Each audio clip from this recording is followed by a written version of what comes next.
You're listening to the Lanterns Radio Network. We are the network dedicated to empowering the individual, illuminating the truth, defending American exceptionalism, and inspiring future generations.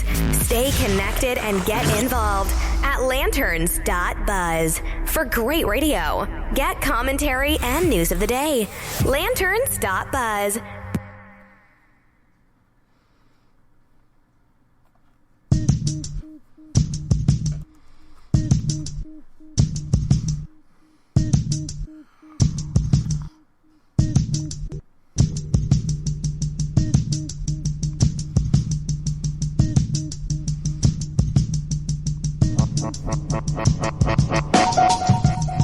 Good afternoon, ladies and gentlemen. You're listening to the Holonet Podcast here on the Lanterns Media Network from Phoenix, Arizona, with nobody watching because the game's on. I'm Matt Holloway. This week we have a ton to get through. We need to talk about Memogate. Is it a nothing burger, or is it the direct indication of treason? We're going to dig into that. We also need to go over some of the finer moments of the State of the Union address because I only do this show once a week, and man, what a week it has been. We're going to dig into that and quite a bit more. We're also going to look at the CD8 special election here in Arizona. All that and more here on the Holonet Podcast on the Lanterns Media Network. Stick around.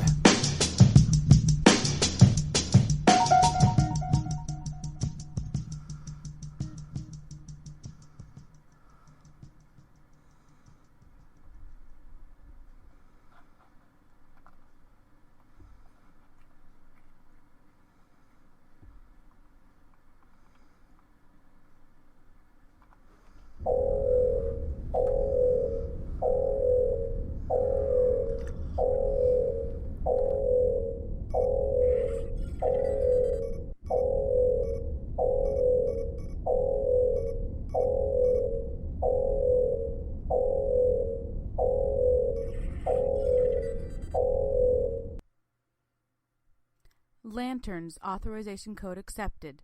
Logging in. Your access to the Holonet has been approved. Please stand by.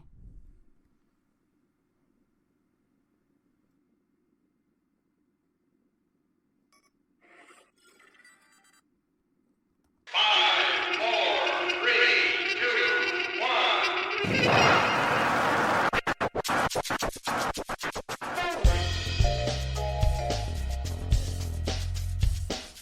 You're listening to the Holonet Podcast on the Lanterns Media Network. The new conservative resistance begins right here, right now.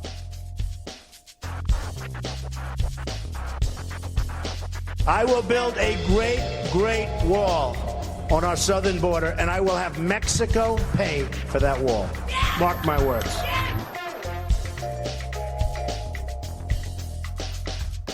The American people are frustrated because their elected officials don't listen.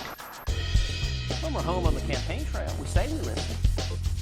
And yet something about this Senate floor, something about Washington, D.C., I don't know if it's the water, something in the air, the cherry blossom, but people get here and they stop listening to the American people.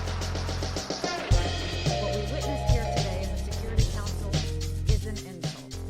It won't be forgotten. It's one more example of the United Nations doing more harm than good in addressing the Israeli-Palestinian conflict.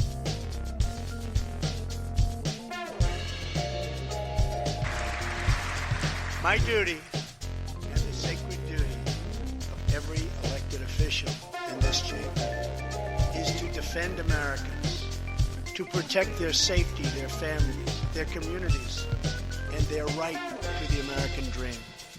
Because Americans are dreamers too.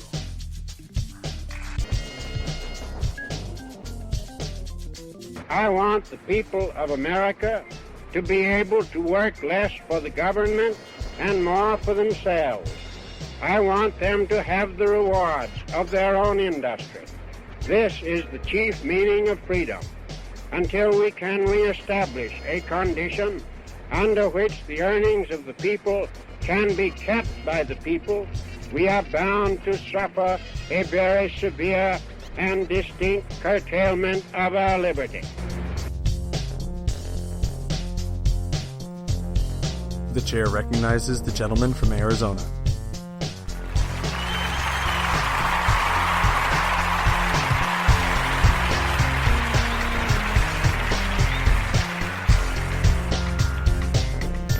Thank you, everyone. Thank you. Senators, members of Congress, Mr. Speaker, and Mr. President. You had one damn job. Seriously.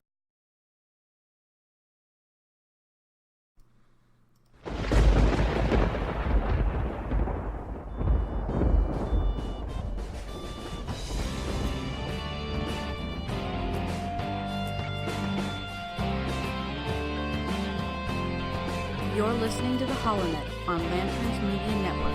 The millennial conservative resistance begins here.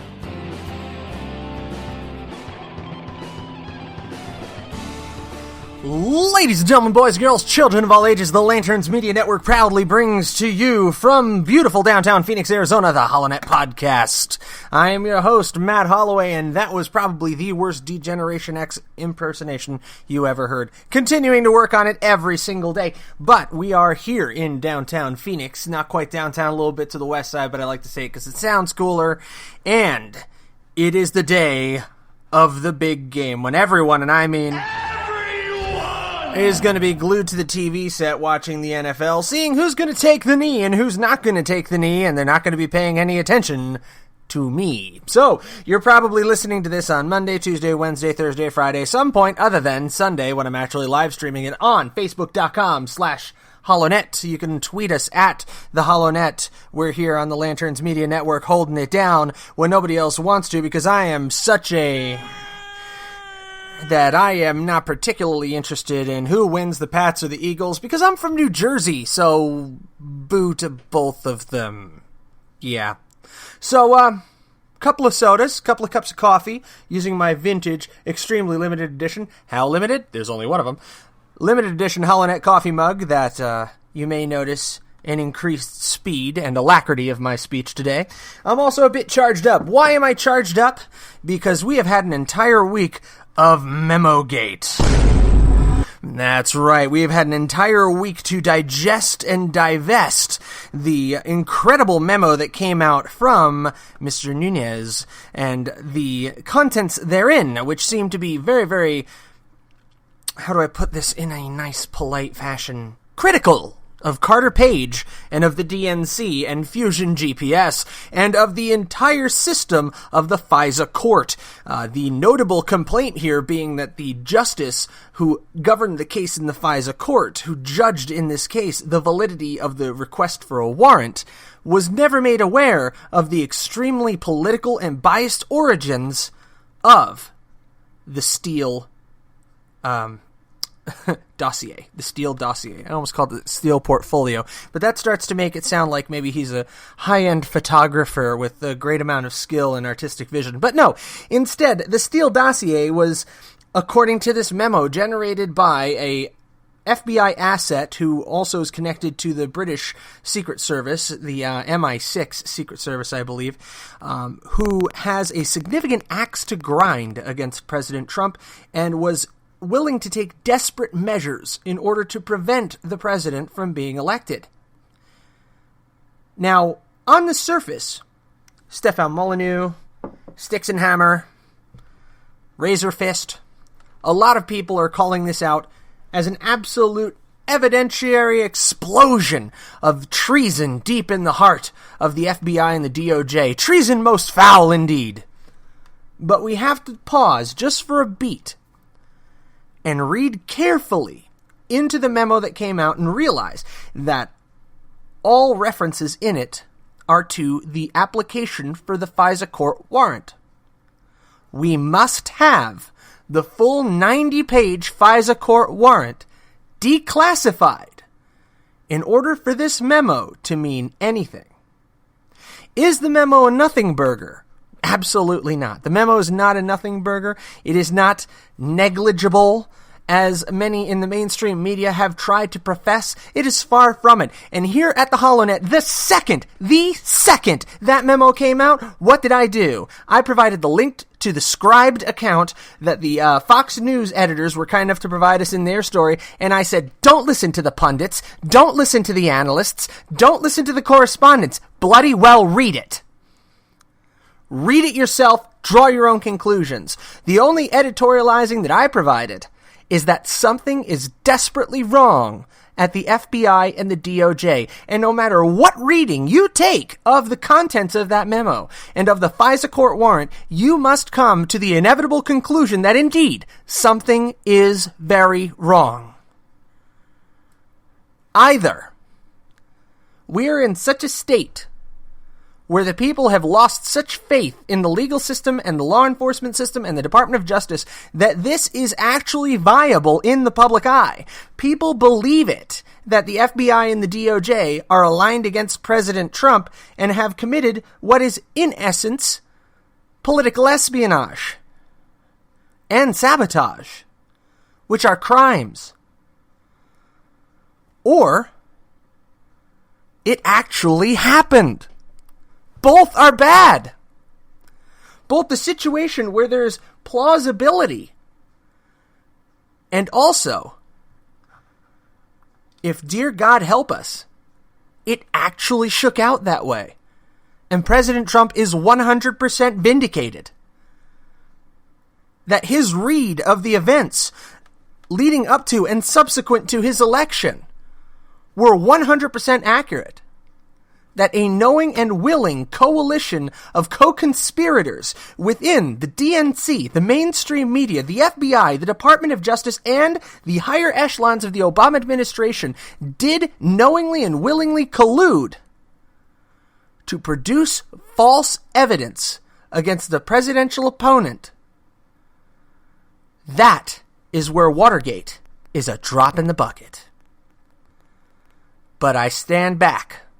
I digress, and I tell you now that without the FISA court warrant application, all of it is speculation. That is the weakness of this memo. In connected news, we heard this week that one of the pillars of the House of Representatives, Representative Trey Gowdy of North Carolina, has announced he will not seek re-election. And I'm going to take some slings and arrows for this because I got on Twitter and in earnest, heartfelt, impassioned plea asked him not to go. Because of all times in our history, now is the time when Congress needs a lawman, a prosecutor, someone who upholds justice greater than any other force. It's, to wax my nerd muscles a little bit, to flex them a little bit. If you ever watch Star Trek Deep Space Nine, we need Odo. Someone who is beholden only to Lady Justice. And that, ladies and gentlemen, is the best descriptor I can possibly give for Representative Trey Gowdy. Now, that I've gone on my nice, 10 minute good diatribe about the memo, about Memogate. I must tell you that we have to address the State of the Union and a couple of key points that I have recently entered into the rotation of quotable quotes that you hear as you log into the HoloNet on Lanterns Media Network. We have to talk about the 4 pillars of President Trump's immigration plan, and we also have to discuss that Americans are dreamers too.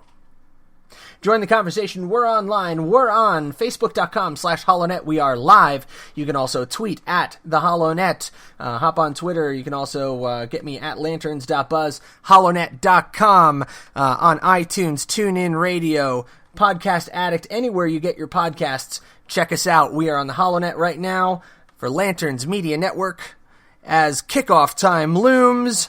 And as I said, I really don't expect anybody to listen to this till probably Monday or Tuesday. But hey, if you are live, we're here for you. Stick around.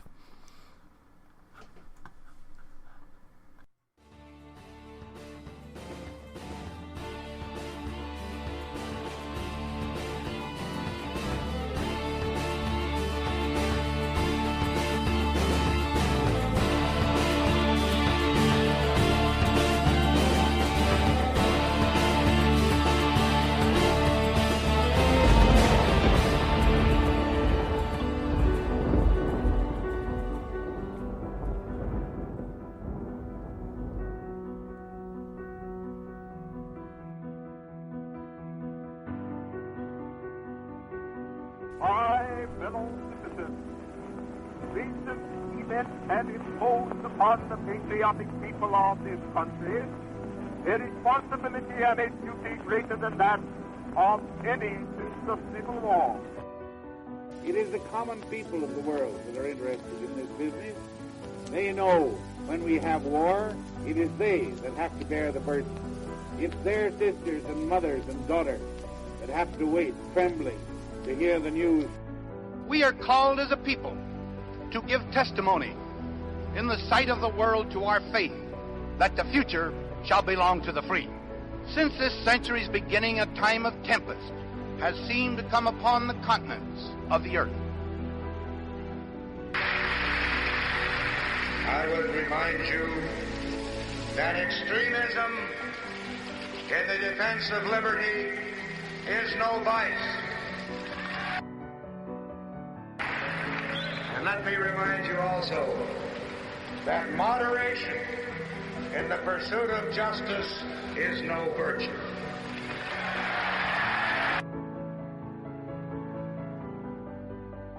I want the people of America to be able to work less for the government and more for themselves.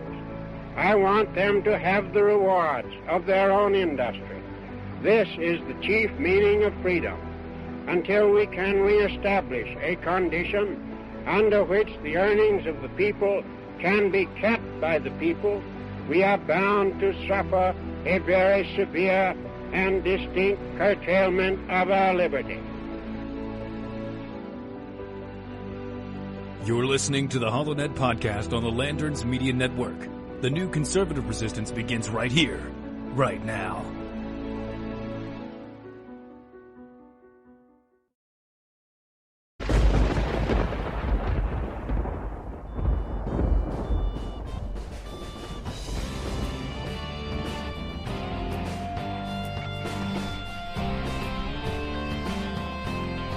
You're listening to the HoloNet on Lanterns Media Network. The millennial conservative resistance begins here.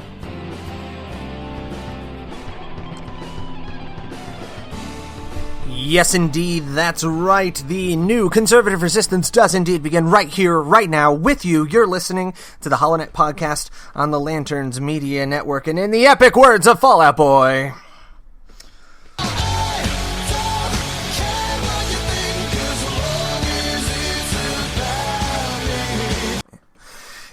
Well, I actually do care what you think, even if it isn't about me. And I care what you think about the State of the Union address, which came out last week, and I watched with bated breath. I watched with great anticipation. Sorry I don't have the Rocky Horror Picture Show clip for anticipation. Gotta remember to pull that one down next week. I watched with eager anticipation as to what President Trump would roll out. And I came out with a couple of Facebook posts that not a lot of people agreed with. And, you know, that happens. That's kind of par for the course and occupational hazard for what I do. I did agree with several of the president's overtures to the left, trying to bring people together. I really enjoyed the pro-American spirit of it, the fact that it spoke to the people and it spoke to our principles. What I didn't like is where it was 150% big government gold mine coming out of that State of the Union speech. The president basically saying that he is willing to deal when it comes to the dreamers, in other words, people who are in this country illegally and are in fact committing a criminal act in every moment they remain within our country. Knowingly and willfully, I might add. And basically putting that up for political trade in order to get the wall. Now, I understand this. Political deals happen. You know, you have to come to the table with something the other side wants in order to be victorious and to meet the government's needs and compromise. I get it. I'm not happy about it, but I get it, okay? And I support the president's notion that these people should be absent from the political process for a period of years. I believe 12 years was his call out. We're going to go to the audio in just a second. But the things that I didn't hear that I wanted to, I didn't hear about a balanced budget. I didn't hear about entitlement reform, a flat tax, term limits, the 10th Amendment, our deficit reduction, Russia, releasing the memo. I didn't hear about until afterward when it was revealed that the president spoke to a congressman and said he was 100% behind it. I would like to hear about it in the speech. I didn't hear anything about the Second Amendment and upholding that. There hasn't been any talk of auditing the Fed since Rand Paul ran for president, and the persecution of Christians around the globe I have not heard hide nor hair of from mainstream media or from Washington, D.C. So I would have liked to hear about these things. And I presented my opinion that if we did a little bit less of the self-aggrandizing, pat yourself on the back, here's this awesome person I invited and why they're awesome portion of the State of the Union, maybe there would have been more time. So I prefer a little more steak, a little less sizzle. I like mine rare, medium rare anyway. And I think there could have been a lot more meat on the bone for this State of the Union. All in all, though, I give the devil his due. It was a good speech. It was a fine speech. It was a great American presidential State of the Union speech, a view held by many in our country, as it has one of the highest approval ratings of a State of the Union, 75% of the country feeling the president did a good job. So, let's get to the sound bites. Now, the first thing I want to go to is probably the biggest bombshell to drop during the State of the Union is the president's quote that Americans are dreamers too, cut 3. My duty and the sacred duty of every elected official in this chamber is to defend Americans, to protect their safety, their families, their communities, and their right to the American dream, because Americans are dreamers too. Americans are dreamers too. Now, that's probably the point where a lot of the DNC shuffled around in their seats quite uncomfortably, and a whole lot of the Republicans in the room stood up and cheered, because Americans are indeed dreamers too. The dream that is referred to with the DREAM Act and the Dreamers is the American dream, and the American dream belongs to all of the American people. And you know what? You can have an American dream and be a foreign national, but you have to pursue it with vigor and with respect for the law. For a clear and present example of someone who does this, I'll refer you to Freedom's Disciple, an excellent podcast on the Blaze that's hosted by Jonathan Dunn, and a greater patriot who is not an American citizen you will never find. And it is an ongoing crime against the very nature of what it is to be American that he is not an American citizen. So we support, Bring John Home. We call it Bring Jonathan Home because Jonathan is more American than many people who live here. And I know that people like this exist in Mexico. I know that people like this exist in many nations around the world who want beyond want to become American citizens. But the difference between the people who come over our border illegally and the people like John is that they have such respect for the laws, order, and tradition of our nation that he would never dream of ever coming to this nation illegally.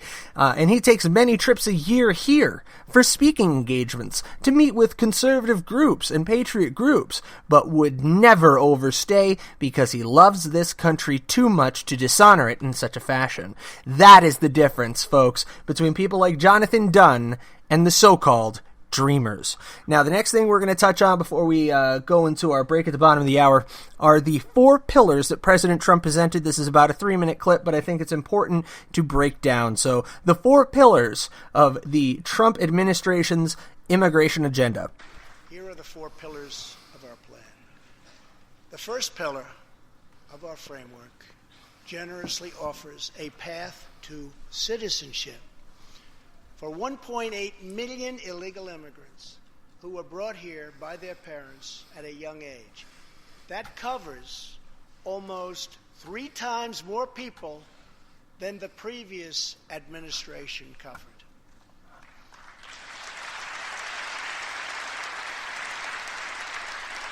Under our plan, those who meet education and work requirements and show good moral character will be able to become full citizens of the United States over a 12-year period.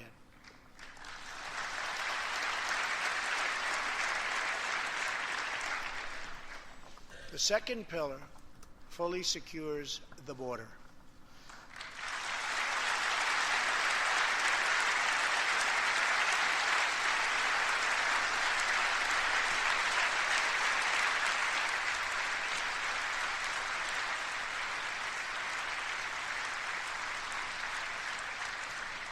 That means building a great wall on the southern border, and it means hiring more heroes like CJ to keep our communities safe.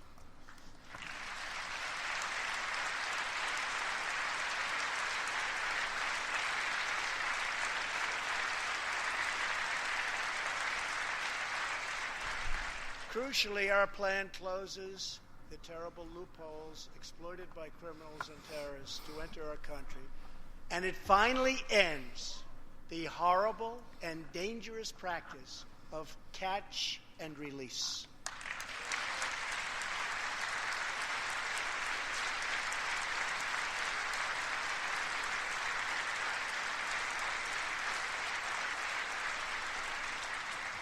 The third pillar ends the visa lottery, a program that randomly hands out green cards without any regard for skill, merit, or the safety of American people.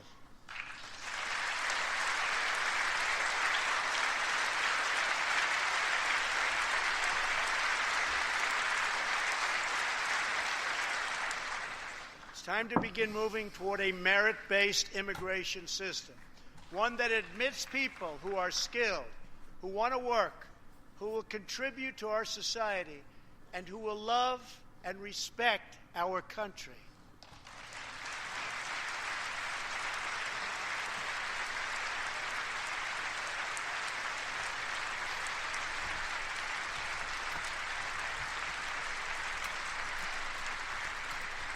The fourth and final pillar protects the nuclear family by ending chain migration.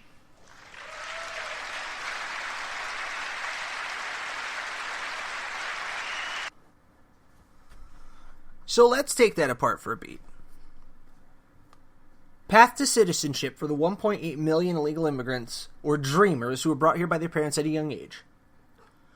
Fully securing the border, in other words, building the wall, and ending catch and release, which if you have ever lived in a southwestern state like, I don't know, Arizona, catch and release is an absolute nightmare. It is ridiculous in its absurdity that you take people who have just been smuggled across the border, whether they've been brought over by a coyote, whether they came over themselves, as long as they are not in possession of something like, 50 pounds of heroin, if it's just them, they come over, they're captured by Border Patrol, and they are released with a court date.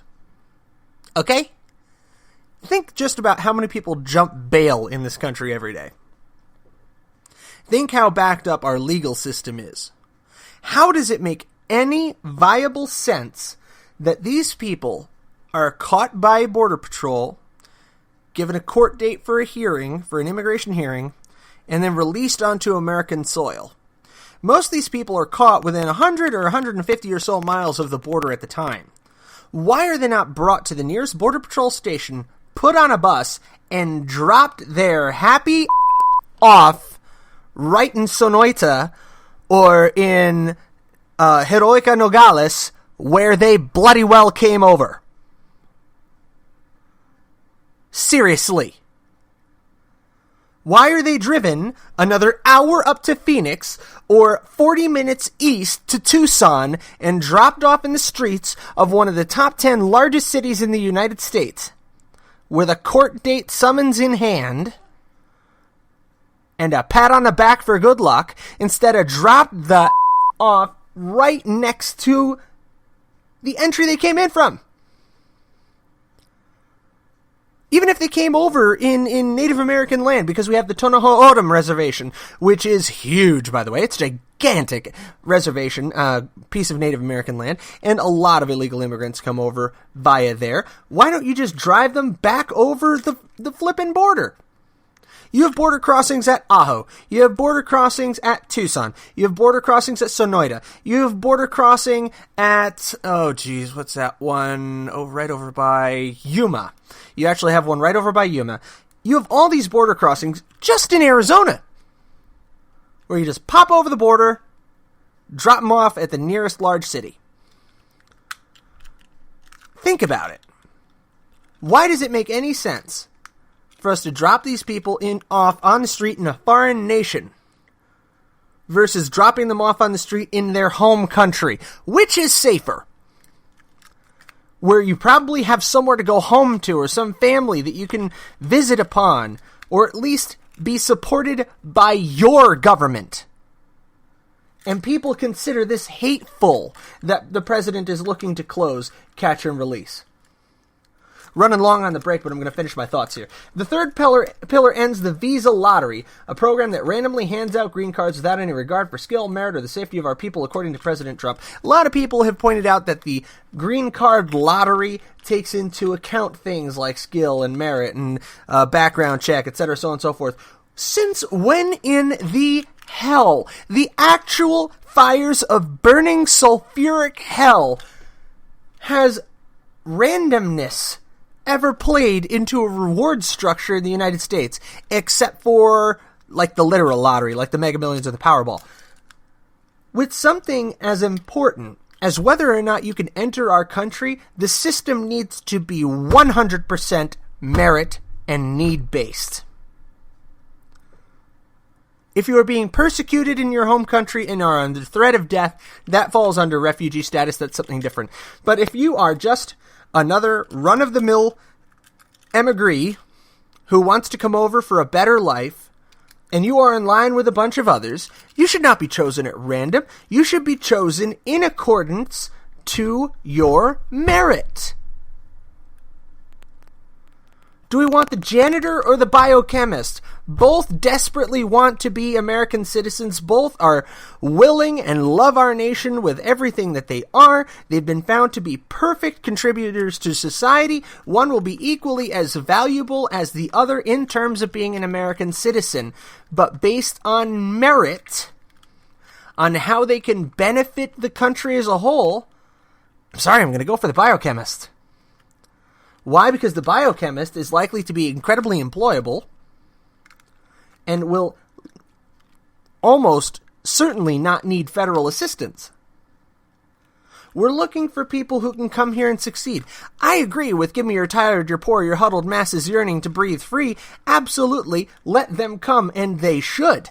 That's what America has been built upon, the notion that hard work can take you far, and that it is meritorious to work hard your whole life. But there are certain fields that are going to be more valuable to the American people in the long run. Not more valuable as people, more valuable for their skills. And I'm sorry, that's not inhumane. We need janitors, we need plumbers, we need electricians by the score. We need skilled laborers by the score. If you are an unskilled laborer and you want to come to America to better yourself, that's fantastic. But buddy, you're going to have to get in line behind the people who already have something to offer. And if that makes me a cold bastard, then I'll make sure I wear a long sleeve. Then the fourth and final pillar, this one is being attacked full court press by the media and by the DNC. And you want to talk about collusion, there it is, full flippin' stop. The fourth and final pillar protects the nuclear family by ending chain migration. Under the current broken system, a single immigrant can bring in a virtually unlimited number of distant relatives. Under our plan, we focus on the immediate family by limiting sponsorships to spouses and minor children. Do you know why? Because full-grown adults need to be considered based upon their own damn merits. If you are over the age of 18, your mom, dad, and minor brothers and sisters are coming over all together as a family unit, you now need to be considered under your own merits. And if your family has made the decision to move to the United States, them's the breaks, kid. You're an adult now. You are your own responsibility. And while we're talking about it, I agree with that on healthcare too, but that's another topic for another day. We're going to take a quick break, and when we come back, we're going to jump really quick to my very own Congressional District 8 here in the beautiful desert southwest of Arizona, and we're going to talk about the extremely complex race to replace Congressman Trent Franks. You're listening to the HoloNet Podcast on the Lanterns Media Network. Stick around.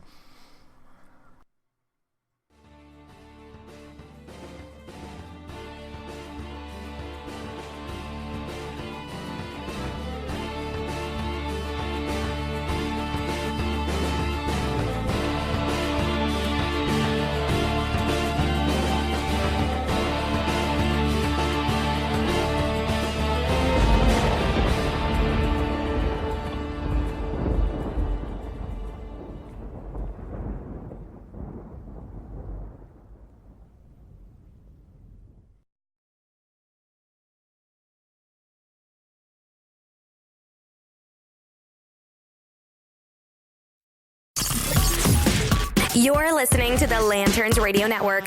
We are the network dedicated to empowering the individual, illuminating the truth, defending American exceptionalism, and inspiring future generations. Stay connected and get involved at lanterns.buzz for great radio. Get commentary and news of the day. Lanterns.buzz.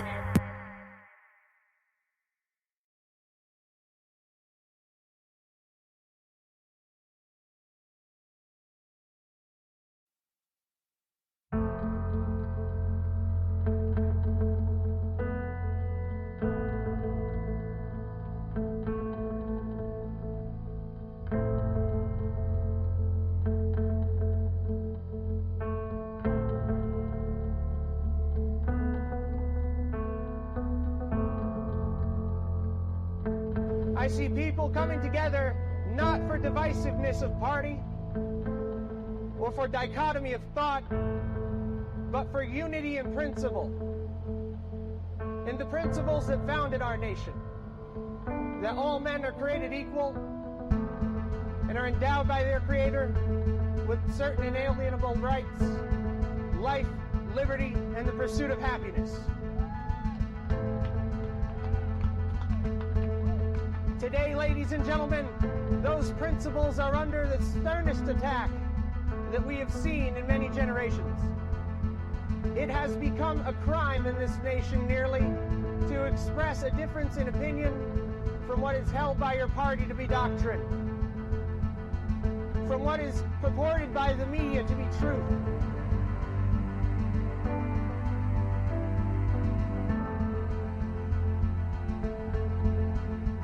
We have an opportunity to reach out to our fellow Americans regardless of their creed and regardless of their political inclinations, and unite as Americans, not as Republicans or as Democrats, as liberals or conservatives, but to unite around the principles that have guided this nation so well.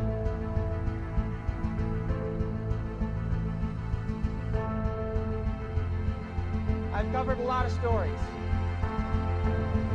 but the story that remains untold is the story of America in the 21st century, when we choose to turn back the tide against progressive socialism, when we choose to embrace the Constitution, the Declaration of Independence, and the Bill of Rights, when we remember what it is to be Americans. And that principle will not die as long as there's one man, one woman, one child who looks defiantly into the night and says, I am free.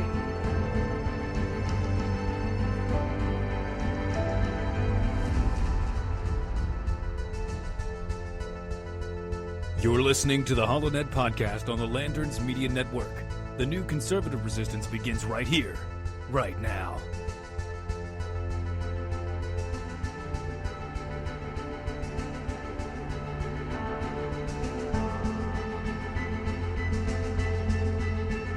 Allied reinforcements have arrived from the west.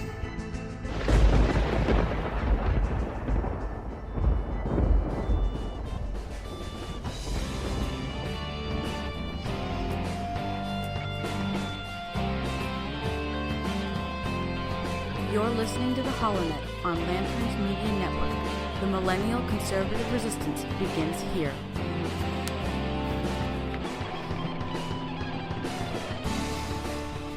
All right. We are back. You're listening to the HoloNet Podcast here on the Lanterns Media Network after that god-awful Matthew McConaughey impersonation. Earthman.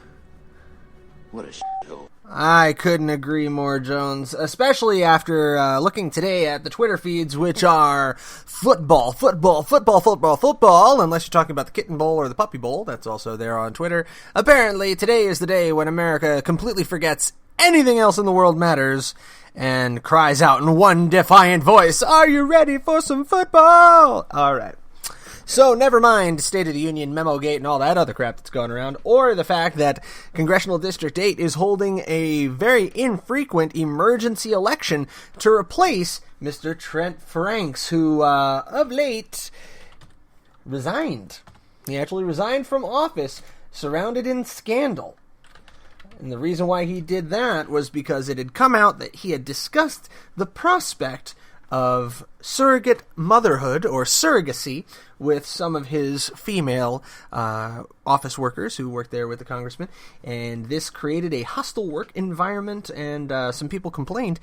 I'm sure there's more to this than meets the eye, but the media has pretty much let it go, and Trent Franks has faded into the annals of history. Now, competing for that spot for Congressional District 8, which is traditionally a very conservative, extremely conservative seat, representing the northwest of the Greater Valley of Phoenix, we have Debbie Lesko, Phil Lomas, Steve Montenegro, Bob Stump, and also Chad Allen, Kevin Kavanaugh, Brendan Dilley, Stephen Dolgos, David Leon, Richard Mack, Christopher Sylvester, Claire Van Steenwyck, and Mark Yates. And kids, that's just on the Republican side. Holy crap. What's the count on that? Was that like 11 people? Jeebus. All right. So 11 people on the Republican side are currently competing in the special election primary that is going to be Election Day on the 27th of February. I already have my ballot, and we are going to be digging into this, especially during next week's show. We've already lined up some guests for that. We're trying to get a hold of as many of the candidates as possible to get a quick statement from them. There was a Facebook Live debate on AZ Central's Facebook page, which many felt was a game changer for a few of these candidates. And as of last night, I believe, it appears that 2 of the 3 top candidates, Steve Montenegro and Debbie Lesko, are both in front running right now with 21% polling, with Phil Lomas lagging behind at 12%, and everyone else effectively off the radar. So they are now calling this, in essence, a 2-person race for the CD8 seat. I'm going to go ahead and see if I can pull up that story for you. I believe that's off of azcentral.com. You'll be able to locate that. And it appears 16, according to the Arizona Capital Times on January 11th, is the full number of people who filed to run for this seat. Now, in a recent story, Arizona Capital Times said that Democrats need to be lucky and good simultaneously in order to have a chance at winning CD8. I agree. There is a Hiral Tiperneni, which I'm certain that I'm butchering that name, and I apologize. Hiral is running on the DNC ticket, and Hiral, I believe, is a physician, and stands a reasonably good chance of aligning the left such as it exists in the West Valley here, but I think this is all said and done a Republican race. It will truly be something unique and interesting if the DNC in Arizona can actually put up a realistic candidate. I just don't see it as incredibly likely to happen. This is a traditionally conservative part of a very conservative state. There's absolutely nothing purple about this district. Now, if we take a look to the recent news regarding these candidates, the last AZ Central debate, as I said, was a bit of a game changer, and one piece that came out strong was support or opposition to the National Popular Vote Interstate Compact, which I actually covered back in my days at the Blaze, and something that could be crippling for current resigned state senator Steve Montenegro could be his support for the National Popular Vote Interstate Compact. And as an additional complication, just the other day, as part of the hashtag #MeToo movement, so it would seem, State Representative Don Shooter was expelled from the Arizona House. In a first, he was actually expelled from office. So far, the first candidate to have been so. The first representative in any state legislature. And it was no small story here, even ending with a mic drop at his final defense. Now we're going to see if we can get a hold of Don Shooter and see if we can get his take on things. But now the big question will be, who is going to replace Don Shooter at the state level? And actually, I must give myself a correction from before. That news article referring to Debbie Lesko and Steve Montenegro breaking away each at 21%, that is actually on KTAR.com. That is KTAR News 92.3. And they are actually reporting an OH Predictive Insights poll, which shows both candidates at 21%. Debbie taking an increase in 5 points. Steve Montenegro up 20 points from December 11th's previous poll, and Phil Lovis up 10 points in that. Bob Stump plunging 8% after it came out in the debate.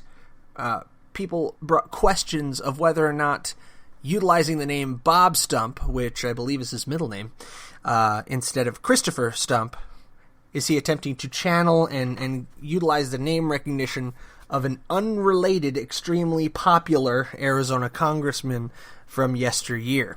So with that massive bomb drop, it appears Bob Stump is now effectively dropping off the radar.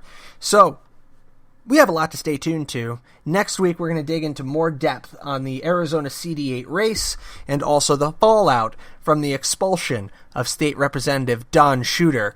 All that right here in Legislative District 13 of Arizona, my own LD. That was a huge, huge shock for all of us here.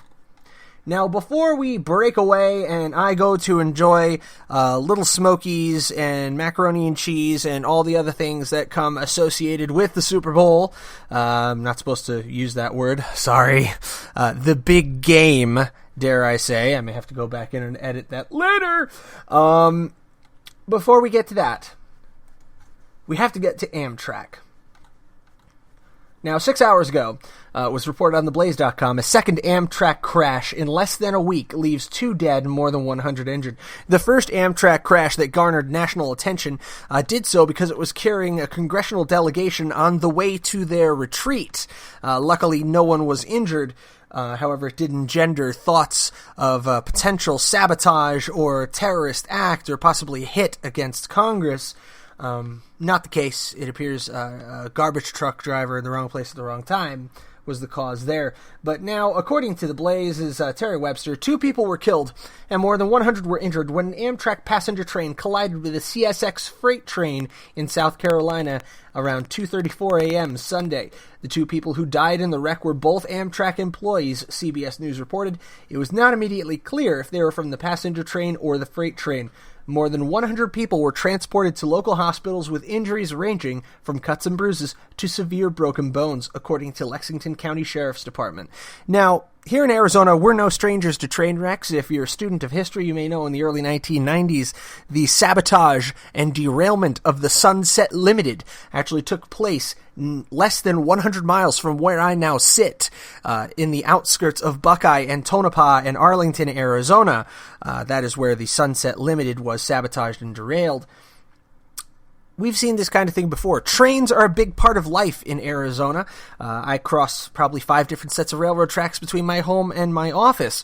Up in Flagstaff, an ever-present background hum is that of locomotives. You hear their horns constantly all day. It's rather reassuring, actually, especially for somebody like me. I grew up in Jersey. Amtrak blowing by the house was kind of a thing. I remember it well from hanging out at my uncle's house in Perth Amboy. But I think we have to grip the mirror really tightly, and we have to look ourselves dead in the eye as a nation,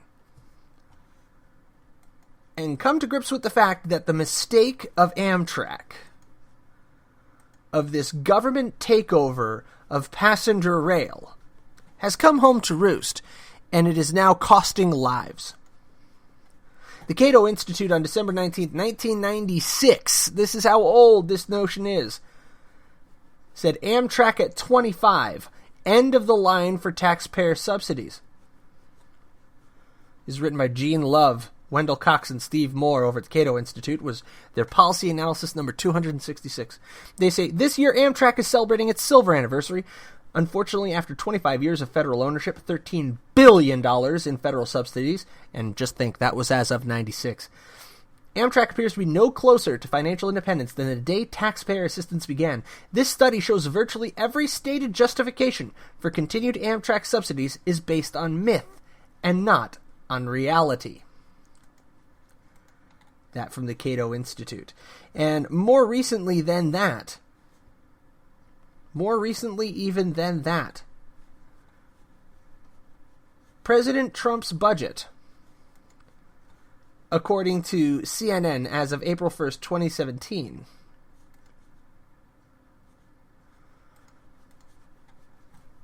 stated that many of the more photogenic train routes of the United States will no longer be serviced by Amtrak. I'm asking this. Is it time, as a nation, to put to bed the notion that large infrastructural businesses like Amtrak, like the United States Postal Service, can or should be subsidized and controlled by the government?